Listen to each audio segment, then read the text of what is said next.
Vamos, vamos, vamos con los aplausos. Eso. ¡Woo! Let's go. Vamos a levantar el mood. All right. Thank you very much for having me. Appreciate very much the kind invitation from Chasing Alpha to be here, speak with you today.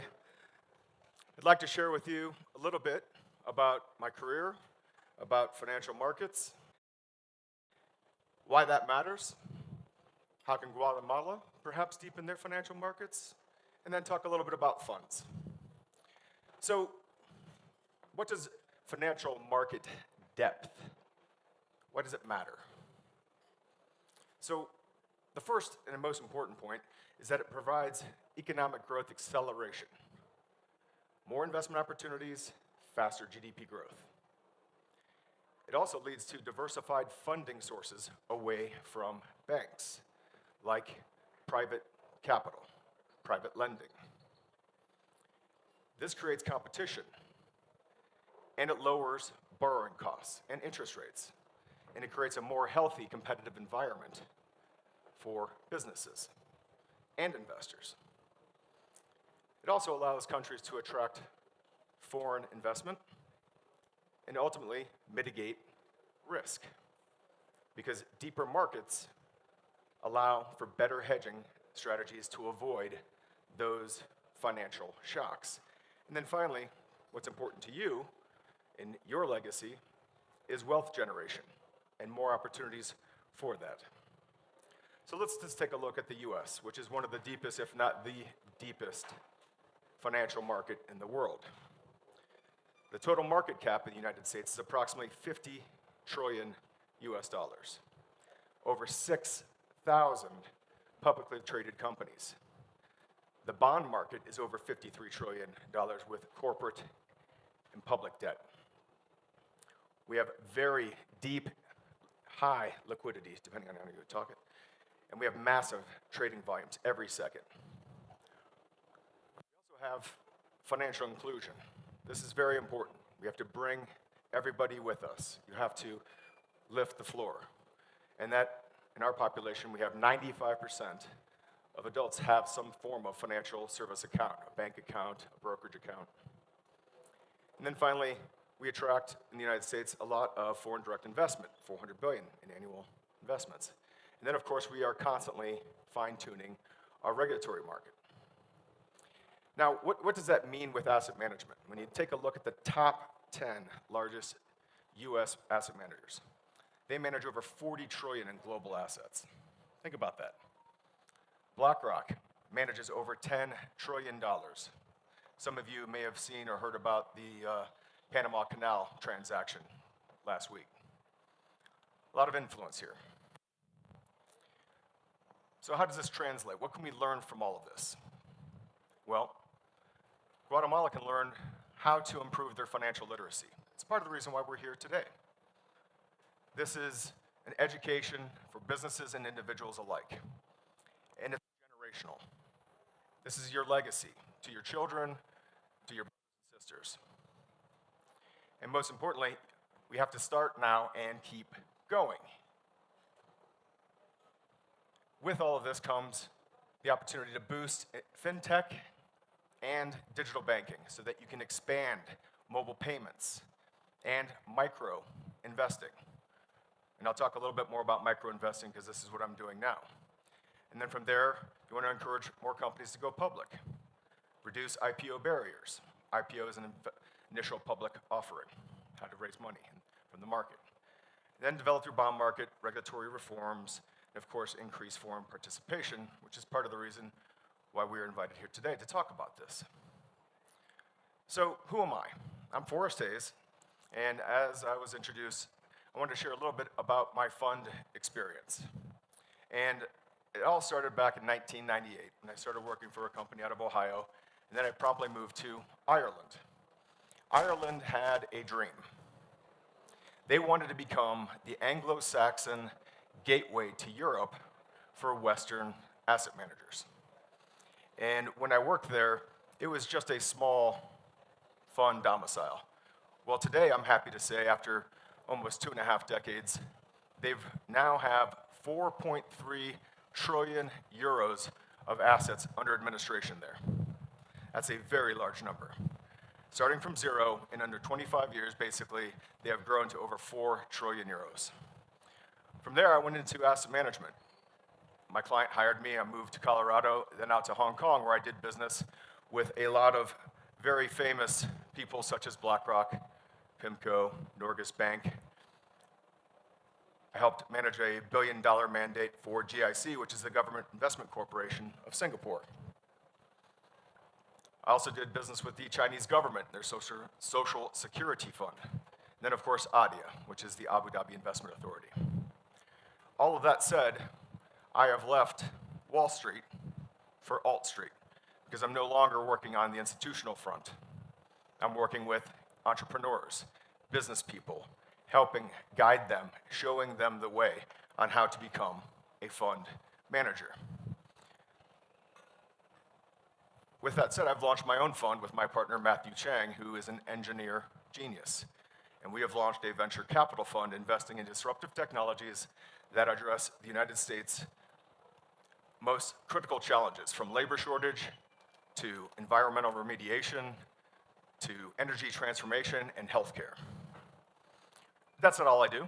I also work within the fund structure at a group called Fund Launch. And at Fund Launch, we teach people about funds. So what is a fund? It's very simple. Let's demystify this. A fund is simply a pool of money collected from multiple investors that is then managed by the expert investor so that it can be then diversified into different assets. Different types of funds. Everybody knows real estate, so real estate funds is an obvious one. Hedge funds, you'll hear from Jim Riggio later. He's a hedge fund manager.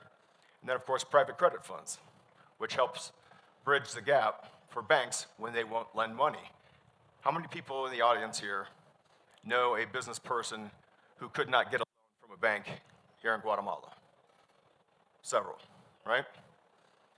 What do you do when you can't get a loan? Banks typically loan money to businesses or people who don't need it, right? Because they have collateral or it's securitized in some way.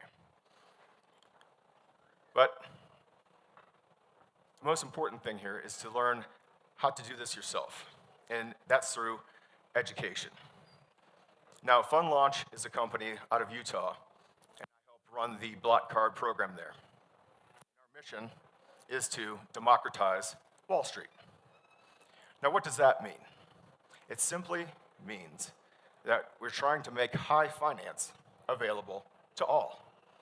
We use 3 pillars to do that: education, incubation, and allocation.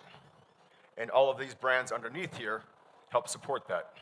So for example, altstreet.com is a free Netflix-type experience where you can learn about billion-dollar fund managers behind the scenes. It's free. We give it away. We started an internship program.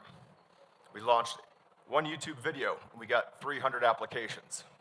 A second video, we got 400 more applications. We're now teaching university students for free how to become a fund manager, and then we're placing them into our Black Card member funds, giving them that chance that they would never get otherwise.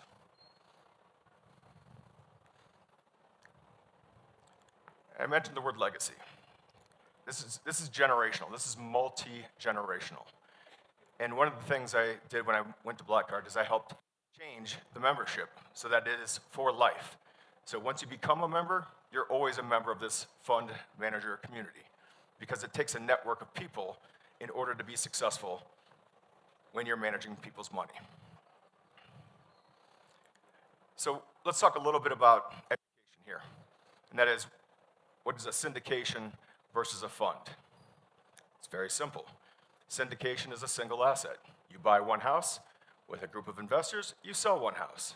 A fund, you buy 6 houses or 10 houses or 10 buildings, and you sell them. It's all about scale, how to achieve economic scale. Here's how you do it. First, you refine your investment thesis, and you have a deal. and you want to create deal flow. So for example, if you're in the real estate business, you want to see what's for sale out there in the market. Then from there, you look at what's the most efficient legal framework. And then from there, you start building from your network the capital raising. This is the hardest part, you heard earlier. It's very difficult to raise capital, especially when you're a new manager, which is why we help our members with that part of the education process. And we pull every lever we can to introduce them to our network where people and investors can review their funds and hopefully invest. And then from there, we work with a wide group of partners who help them with the legal structure, the documents, and all the entities involved. In every single fund, there are 3 critical roles. You have the expert investor, the person who knows about real estate, for example. You've got the fund manager, somebody who knows how to put all of this together and do so in a very transparent way so that investors feel protected. And then you have the capital raiser, somebody who can go out and make it rain, right? Raise that capital. Those are the 3 key roles in every single fund. So what's next? Well, I think Guatemala has a great opportunity ahead of itself to deepen its financial markets because they can learn all the lessons from all the other countries that have done this already. Get it right the first time. This will lead to fostering investment, which will lead to innovation. And we have all heard about all the innovative AI and everything that's out there, but I'm talking about financial products, fintechs, private credit, other ways to help facilitate the deepening of your financial market. And then from there, you want to create a transparent and fair regulatory environment. And this will bring people into the financial inclusion. This will expand access to more investment opportunities.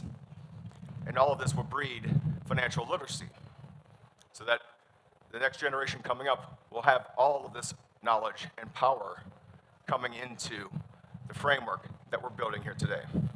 And ultimately, this will unlock the economic growth and financial stability for this country and the region. Muchas gracias. Thank you very much.